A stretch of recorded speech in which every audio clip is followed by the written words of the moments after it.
व्यक्ति अपना होमलैंड कब छोड़ेगा?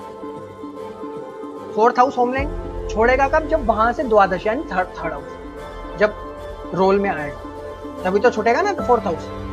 पहले उसको D1 में देखना है, फिर उसको देखना है D10 में।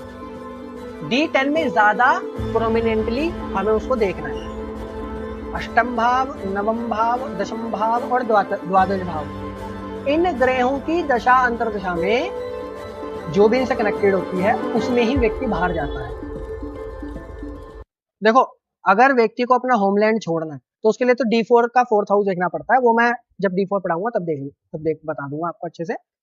पर इसके कुछ D10 के कुछ अपने कॉम्बिनेशन भी होते हैं प्रॉमिस बाहर जाने के, तो वो मैं आपको बता रहा हूँ, वो लिख लो, ठीक है ना। लिखो D10 का एट्थ हाउस, जब एट्थ हाउस या एट्थ लॉर्ड जब D10 के लग्न या लग्नेश या दशम भाव या दशमेश को इन्फ्लुएंस कर दे तो ये एक पॉइंट तो ये एक तरीके से प्रॉमिस है।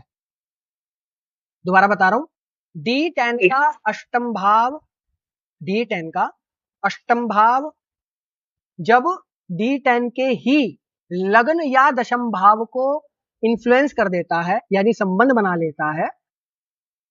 लिख लिया सर D10 का एट्थ हाउस या एट्थ लॉर्ड जब D10 के लगन या 10th हाउस को इन्फ्लुएंस कर दे तो ये बाहर जाने का प्रॉमिस है, ठीक है। नहीं, हाँ, सिर्फ लगन या 10th हाउस नहीं, लग्नेश से भी या कर ले या दशमेश से भी कर ले। ओके, D10 का सर एट्थ हाउस या एट्थ लॉर्ड D10 के लगन या लग्नेश 10th लॉर्ड या 10th लॉर्ड 10th हाउस से कनेक्शन बना ले तो ये बाहर जाने का। सब D10 में ही देखना है, D1 का कोई मतलब नहीं है, D10 में ही देखना है सब। हाँ, बिल्कुल ठीक, रजत जी ने बिल्कुल ठीक रिपीट किया, ठीक है ना। तो ये सूत्र है पहला, ये लिख लिया आपने। उसके बाद लिखो 10th house, 10th house, D10 का सर, हाँ, D10 का ही 10th हाउस अगर D10 के ही 9th हाउस या 12th हाउस से संबंध बना ले, D10 का 10th हाउस, 9th हाउस या 12th हाउस से संबंध बना ले तो ये भी एक कॉम्बिनेशन है बाहर जाने का। क्लियर? D10 का 10th हाउस, हाँ सर। जब D10 के ही 9th हाउस या 12th हाउस से संबंध बना ले तो ठीक। सर इसमें सिर्फ हाउस का लेना देना है, कोई वो लोड का नहीं। नहीं सर, लोड भी, जब मैं हाउस की बात कर रहा हूँ तो यहाँ पर लोड भी अपने आप तो समझ लिया करें। ठीक है। अच्छा, पहले ये बात बता दूं मैं आपको, ये जो मैंने आपको अभी तक ये जो आपको सूत्र बताए, ये सूत्र एज इट इज लग्न कुंडली में भी देखते हैं, यानी D1 में भी देखते हैं। जो मैंने सूत्र बताया कि एट्थ हाउस का संबंध लग्न या दशम से, या दशम भाव का संबंध नवम या द्वादश से, ये सेम सूत्र लग्न कुंडली में भी देखते हैं। पहले उसको D1 में देखना है, फिर उसको देखना है D10 में। D10 में ज्यादा प्रोमिनेंटली हमें उसको देखना है। D10 में ज्यादा मतलब उसको ज्यादा अहमियत देनी है सूत्र को, D1 से भी ज्यादा D10 में, ठीक है ना। अच्छा, थर्ड हाउस का जो मैं बता रहा था वो लग्न कुंडली में भी देखना है। लग्न कुंडली में यहाँ पर ये चीज मेन देखनी है, क्यों? क्योंकि लग्न कुंडली का चतुर्थ भाव हमारा घर परिवार है, वहां से जो द्वादश होता है चतुर्थ भाव से वो होता है थर्ड हाउस। तो थर्ड हाउस का जब इन्फ्लुएंस होता है ना, वो हमारा बाहर जाने के उसमें बताता है। तो सर इसको D1 में देखना या D10 में? D1 में ज्यादा देखना है, इस वाले सूत्र की बात कर रहा हूँ, जो थर्ड, जो लास्ट में बताया थर्ड हाउस वाला, इसको D1 में ज्यादा देखना है। और दशा में भी इसको हम मेनली अब इसको दशा में कहने का मतलब है ज्यादा देखते हैं, क्योंकि व्यक्ति अपना होमलैंड कब छोड़ेगा? फोर्थ हाउस होमलैंड छोड़ेगा कब? जब वहां से द्वादश यानी थर्ड हाउस जब रोल में आएगा तभी तो छूटेगा ना फोर्थ हाउस। जब थर्ड हाउस एक्टिवेट होगा तभी तो फोर्थ हाउस छूटेगा, क्योंकि वो चतुर्थ से द्वादश है, ठीक है ना। तो ऐसे सर यानी थर्ड हाउस का संबंध फोर्थ हाउस से हो गया तो? नहीं मैम, संबंध की बात नहीं कर रहा मैं, थर्ड हाउस का ही इन्फ्लुएंस देखना है सिर्फ।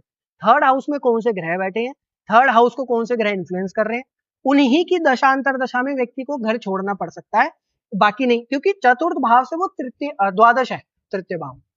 जैसे कि मैंने आपको बताया था कि पंचम भाव से रिलेटेड में भी जॉब छूट जाती है कई बार क्या छूट जाती है। वो सिर्फ इसलिए नहीं होता क्योंकि वो दशम से अष्टम होता है, वो इसलिए भी होता है क्योंकि वो छठे से द्वादश होता है। छठा घर हमारा जॉब का होता है, तो छठे से द्वादश होता है पंचम भाव, तो पंचम भाव की दशांतर दशा में भी जॉब छूट जाती है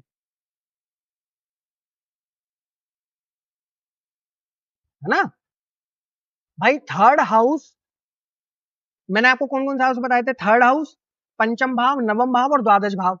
इनसे रिलेटेड दशांतर दशा में जो भी ग्रह होते हैं उनमें जॉब छूट जाती है। क्यों? क्योंकि थर्ड हाउस दशम से छठा होता है, पंचम भाव क्योंकि दशम से अष्टम होता है, नवम भाव क्योंकि दशम से द्वादश होता है, और द्वादश भाव तो हमारा है ही, तो इनमें जॉब छूट जाती है। पर पंचम भाव सिर्फ इसलिए नहीं होता क्योंकि वो अष्टम होता है, पंचम भाव इसलिए भी होता है क्योंकि वो छठे से 12वां होता है, और नवम भाव इसलिए होता है क्योंकि वो दशम से द्वादश होता है। तो किसी भी हाउस का जो लॉस होता है ना, वो उसका 12वां घर होता है। तो चतुर्थ भाव का लॉस थर्ड हाउस, तो चतुर्थ भाव का लॉस कब होगा, यानी होमलैंड कब छूटेगा, जब थर्ड हाउस एक्टिवेट हो जाएगा। बात समझ में आ रही है? हाँ सर। रजत, ठीक है ना। अच्छा, व्यक्ति जाएगा कब, ये तो प्रॉमिस हो गया। अब दशा, अष्टम भाव, नवम भाव, दशम भाव और द्वादश भाव।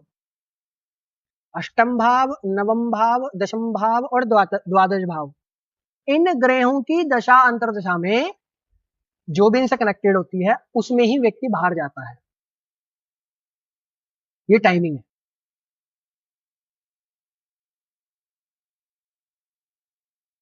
समझ में आई बात? हाँ पहले प्रॉमिस देखना है, फिर ये देखना। अब जैसे इनका ये जो चार्ट था जो अभी आपने दिखाया, इसमें मैंने क्यों कहा प्रॉमिस ऑफ बाहर जाने का, इनका देखो, देखो इनकी कुंडली में देखो कि पहले मैंने क्या सूत्र बताया,